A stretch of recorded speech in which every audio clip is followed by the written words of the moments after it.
तो हेलो दोस्तों, इस वीडियो में हम जानने वाले हैं कक्षा 10 की हम सामाजिक विज्ञान की एक किताब है जिसका नाम है अर्थशास्त्र। तो हम वही पढ़ने वाले हैं जिसका पहला पार्ट है जिसका नाम है विकास। तो चलिए शुरू करते हैं। इसका पहला टॉपिक है विभिन्न देशों राज्यों के बीच विकास की तुलना।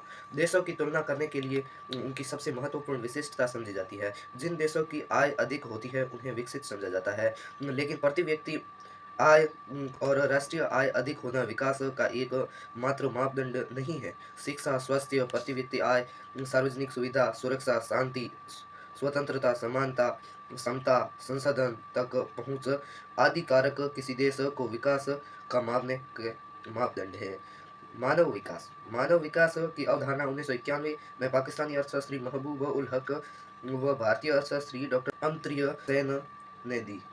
शिक्षा, स्वास्थ्य और प्रति व्यक्ति आय मानव विकास का महत्वपूर्ण मापदंड है। प्रति वर्ष संयुक्त राष्ट्र विकास कार्यक्रम द्वारा मानव विकास सूचकांक रिपोर्ट जारी की जाती है। मानव विकास रिपोर्ट के आधार पर विभिन्न देशों में को 3 भागों में बांटा गया है।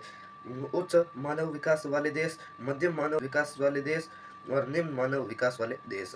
भारत मध्यम मानव विकास वाले देश की श्रेणी में आता है और यूएनडीपी की 2018 की जारी रिपोर्ट के अनुसार 179 देश में से भारत 130वें स्थान पर है।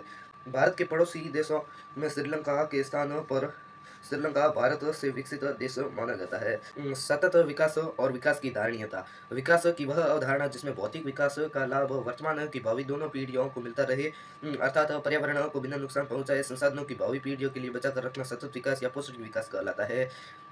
राष्ट्रीय आय। एक वित्तीय वर्ष में देश में उत्पादित वस्तुओं और सेवाओं को बाजार में मूल्य की राष्ट्रीय आय कहलाती है। प्रति व्यक्ति आय। राष्ट्रीय आय में देश की कुल जनसंख्या का भाग देकर प्रति व्यक्ति आय प्राप्त की जाती है। विकास की विशेषता। विकास में भिन्न भिन्न लोगों के विकास का लक्ष्य भिन्न भिन्न होते हैं। एक व्यक्ति का विकास दूसरे व्यक्ति के विनाश का कारण बन सकता है। विकास मिले जुले लक्ष्यों का परिणाम है। विकास का प्रमुख लक्ष्य आय में वृद्धि करना नहीं, जीवन प्रत्याशा। जीने की औसत आयु को जीवन प्रत्याशा कहते हैं। स्वास्थ्य को जीवन का प्रत्याशा से भी नापा जाता है। भारत के लोगों को जीवन प्रत्याशा 68.8 वर्ष है। मानव विकास हेतु विश्व बैंक का मापदंड। विश्व बैंक विभिन्न देशों की तुलना करने के लिए केवल प्रति व्यक्ति आय के मापदंड का उपयोग करता है। जिन देशों की आय 12,056 यूएस डॉलर से अधिक है उन्हें समुद्र विकसित देश माना जाता है। जिन देशों की प्रति व्यक्ति आय 995 यूएस डॉलर या इससे कम है उसे गरीब देश माना जाता है। साक्षरता दर। कुल जनसंख्या में से 7 वर्ष से अधिक आयु के साक्षर लोगों की संख्या साक्षरता दर कहलाती है। साक्षरता दर 7 वर्ष से अधिक पढ़े लिखे लोगों की संख्या बटे कुल लोगों की संख्या गुणा 100। सार्वजनिक सुविधाएं। नागरिक के बेहतर जीवन जीने के लिए सरकार द्वारा आवश्यक वस्तुओं और सेवाओं को सामूहिक रूप से उपलब्ध करवाना सार्वजनिक सुविधाएं कहलाती है। सार्वजनिक सुविधाओं का महत्व। सार्वजनिक सुविधाएं लोगों की आवश्यकता को पूरा करने और के लिए उपयोगी है। सार्वजनिक सुविधाओं से लोगों के जीवन स्तर में सुधार होता है। ये राष्ट्र का विकास में उपयोगी है। सार्वजनिक सुविधाओं से मानव विकास स्तर बढ़ता है।